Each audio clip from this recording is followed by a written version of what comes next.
Planet Earth is a wondrous place that never ceases to amaze with its majestic natural wonders and jaw-dropping man-made marvels. But our planet isn't without its fair share of mysteries, either. Welcome to our channel. This is World 101. If you're fascinated by places with mythical origins or unexplained phenomena that will give you goosebumps, you'll be intrigued by these enigmatic spots around the world. Number 10. Cahokia. The banks of the Mississippi in the Midwest aren't necessarily known for world-class cities. But between AD 1050 and AD 1200, a city flourished right across from what is today St. Louis that was larger than London in size. Cahokia was spread over 6 square miles and was home to as many as 20,000 people. Modern development covers much of the site, but archaeologists have discovered that Cahokians drank caffeinated beverages and played a game known as chunky. The city may have included a wooden temple and a wooden Stonehenge-like structure, perhaps important for keeping track of solstices and equinoxes. Number 9. Angkor Wat. Among the largest religious monuments ever created, Angkor Wat stands out for its gorgeous towers and intricate artwork. The temple city, which sits in what is now Cambodia, was built between AD 1113 and 1150. Its towers are meant to elicit the mythological Hindu mountain Mount Meru, and the temple was originally built in honor of the Hindu god Vishnu. Several hundred years later, Angkor Wat was transformed into a Buddhist site. Originally built as a Hindu temple dedicated to the god Vishnu, it was converted into a Buddhist temple in the 14th century, and statues of Buddha were added to its already rich artwork. Sometime later it was turned into a military fortification. Today it is a UNESCO World Heritage Site that scientists are struggling to preserve. Its 213-foot tall, 65 meters central tower is surrounded by 4 smaller towers and a series of enclosure walls, a layout that recreates the image of Mount Meru, a legendary place in Hindu mythology that is said to lie beyond the Himalayas and be the home of the gods. Number 8. Teotihuacan. The Great Pyramid-filled city of Teotihuacan went into decline about 1,400 years ago and was left in such ruins that no one knows who its builders were or what they called their home.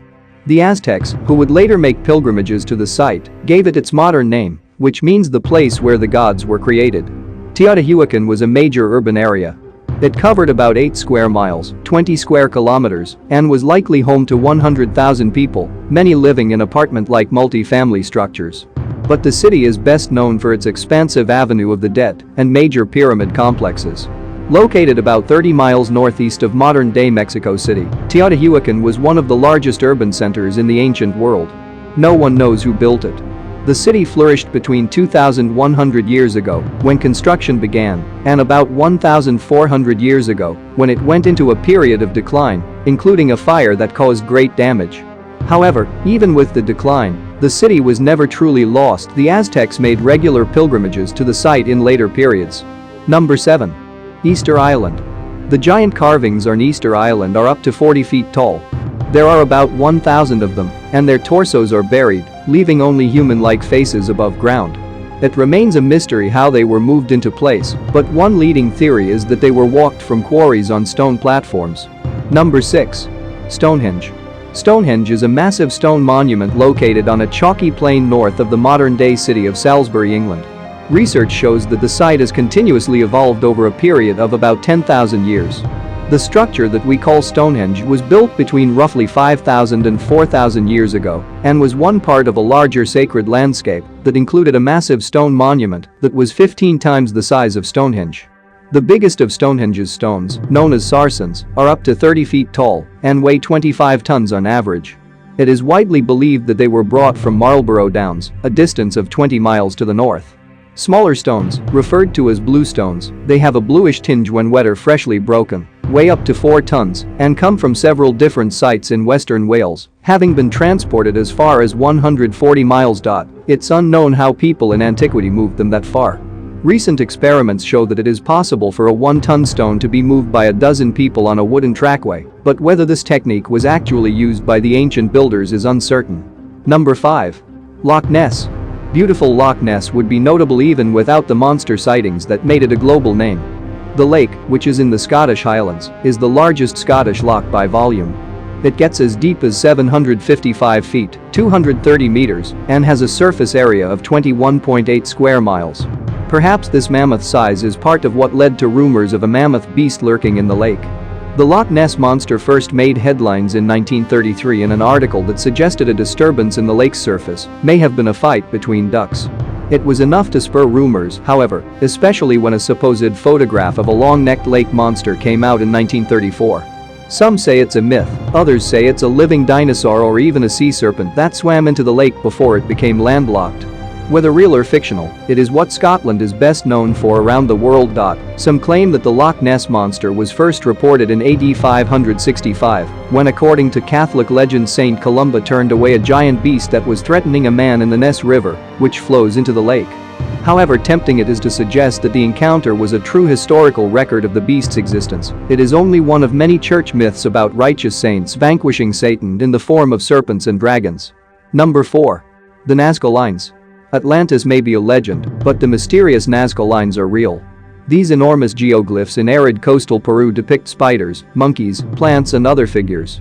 They date back to about 500 BC, but are best appreciated by air, though all can't be seen from the ground. No one knows why the prehistoric Nazca culture went through the effort of making the geoglyphs, though they may have had a ritual role or linked up to constellations in the sky. The Nazca, also spelled Nazca, lines are geoglyphs located in an arid coastal area of Peru that cover an estimated 170 square miles, 450 square kilometers. Scratched on the ground, they number in the thousands and depict creatures from both the natural world and the human imagination. They include animals such as the spider, hummingbird, monkey, lizard, pelican and even a killer whale. Also depicted are plants, trees, flowers and oddly shaped fantastic figures. Also illustrated are geometric motifs such as wavy lines, triangles, spirals and rectangles. Number 3. The Great Pyramids of Giza. The trio of pyramids at Giza is so familiar that it can be easy to forget how unusual they really are. The Great Pyramid of Khufu was built between 2589 BC and 2504 BC and reached a height of 481 feet, 146 meters. Now consider this. Khufu's pyramid remained the tallest building in the world until the 14th century, when England's Lincoln Cathedral took the record. Plenty of mystery remains about how ancient builders constructed the huge pyramids out of 2.5-ton stones. Recent research suggests that when the blocks were being moved across the desert, a small amount of water was put on the sand in front of them, making them easier to move. Additionally, archaeologists have found new evidence that Giza had a bustling port, allowing goods to be shipped to the site from across Egypt and the eastern Mediterranean. Despite the differences among the three pyramids, these several times the massive Menkers, the southeast tips of each pyramid aligned together almost precisely. Each pyramid had a mortuary and valley temple, with a causeway connecting them. They also had smaller pyramids referred to as satellite or Queen's pyramids. Number 2. Lost City of Atlantis. The idea of Atlantis, the lost island subcontinent often idealized as an advanced utopian society holding wisdom that could bring world peace, has captivated dreamers, occultists and New Agers for generations. Thousands of books, magazines and websites are devoted to Atlantis, and it remains a popular topic. People have lost fortunes and in some cases even their lives looking for Atlantis. Though today Atlantis is often conceived of as a peaceful utopia, the Atlantis that Plato described in his fable was very different. In his book Encyclopedia of Dubious Archaeology, Professor of Archaeology Ken Feeder notes that in Plato's story, Atlantis is not a place to be honored or emulated at all. Atlantis is not the perfect society, quite the contrary. Atlantis is the embodiment of a materially wealthy, technologically advanced, and militarily powerful nation that has become corrupted by its wealth, sophistication, and might. As propaganda in Plato's morality tale, the Atlantis legend is more about the city's heroic rival Athens than a sunken civilization. If Atlantis really existed today and was found intact and inhabited, its residents would probably try to kill and enslave us all. Number 1. Akigahara. Suicide Forest. Akigahara, also known as the Sea of Trees Jukai, is a forest on the northwestern flank of Japan's Mount Fuji, thriving on 30 square kilometers of hardened lava, laid down by the last major eruption of Mount Fuji in 864 C. The western edge of Akigahara, where there are several caves that fill with ice in winter, is a popular destination for tourists and school trips. Parts of Akigahara are very dense, and the porous lava absorbs sound, helping to provide visitors with a sense of solitude. The forest has a historical reputation as a home to Ikure, ghosts of the dead in Japanese mythology. In recent years, Akigahara has become known as the suicide forest, one of the world's most used suicide sites. Signs at the head of some trails urge suicidal visitors to think of their families and contact a suicide prevention association. Akigahara has been falsely portrayed as a place where navigational compasses go haywire.